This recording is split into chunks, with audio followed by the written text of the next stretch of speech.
Salut à tous, on parle foot. Aujourd'hui, on se retrouve pour une nouvelle vidéo. J'espère que vous allez bien, que votre rentrée s'est bien passée.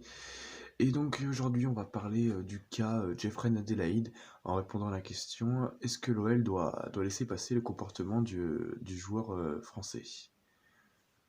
Donc, rapidement, pour commencer, un rapide bilan des faits. Donc, Jeffrey Adelaide est arrivé donc, en 2019, en août 2019 à l'OL, provenance d'Angers pour 25 millions d'euros. Il a signé un contrat de 4 ans jusqu'en 2024 et touche un salaire annuel de 4 millions d'euros. Et donc il s'est blessé lors du 15 décembre 2019 contre Rennes en tant qu'une fils de paille.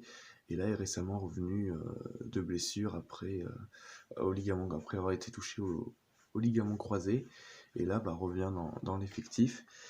Donc rapidement pour revenir sur lui, donc Jeffrey Adelaide a fait une sortie dans la presse où je vous l'afficherai où il se plaint de son temps de jeu à l'OL car il a été titularisé que 0 fois cette saison. Il a joué 24 minutes contre City et 4 minutes contre le Bayern et en championnat a été seulement remplaçant alors qu'Aouar n'était pas là. Et donc, il a dans un interview pour RMC Sport, il s'est plaint de son temps de jeu à l'OL et que rien ne se passe depuis qu'il est revenu, malgré des échanges avec la direction et l'entraîneur qui lui ont soi-disant proposé plus de temps de jeu, mais rien n'y fait et il aurait clairement demandé un départ cet été. Et donc, je voulais revenir là-dessus pour voir est-ce que comment l'OL doit réagir à cette polémique autour de Jeffrey Adelaide.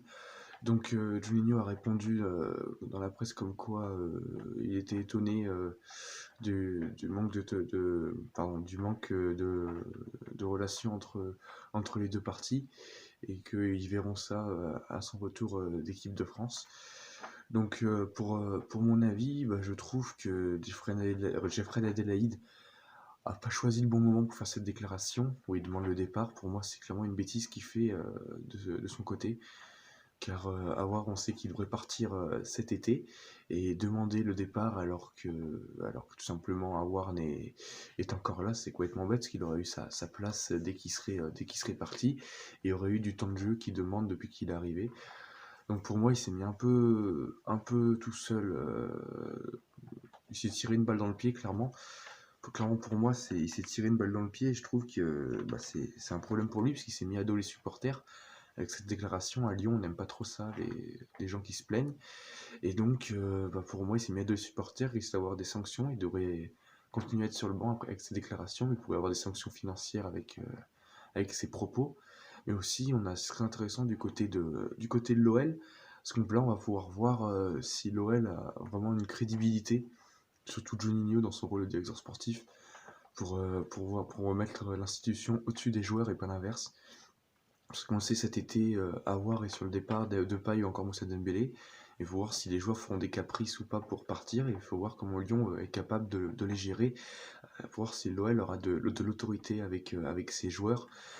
Donc pour moi, c'est un cas intéressant pour l'OL car on va pouvoir voir ce qu'ils valent en termes de crédibilité et montrer leur autorité. Parce qu'on voit clairement que Jeffrey Adelaide manque de respect envers le club, envers ses coéquipiers aussi. Il a pas à dire ça envers ses coéquipiers qui eux sont sur le terrain, donc, aussi envers le club tout simplement. Donc pour moi, ça va être assez intéressant à suivre pour l'OL. Et donc qu'est-ce qui va en devenir pour lui? On va attendre son retour de Clairefontaine où il est avec les espoirs et il faut voir comment il va être accueilli par le public.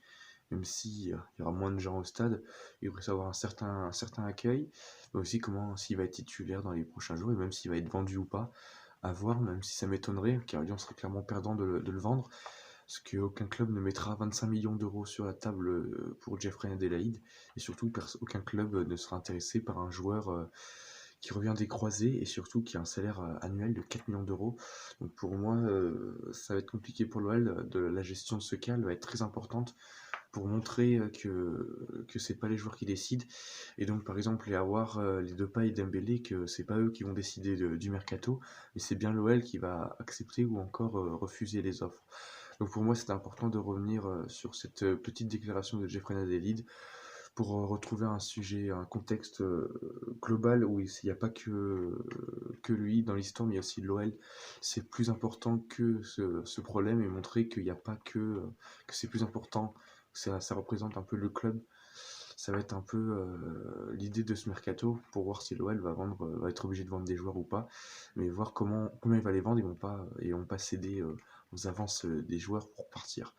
Voilà, c'était une rapide vidéo sur ce sujet. Donc c'était On parle foot. N'hésitez pas à vous abonner, à liker et à partager cette vidéo, à regarder les autres vidéos aussi de la chaîne, notamment le Tricato Show. C'était On parle foot. À bientôt.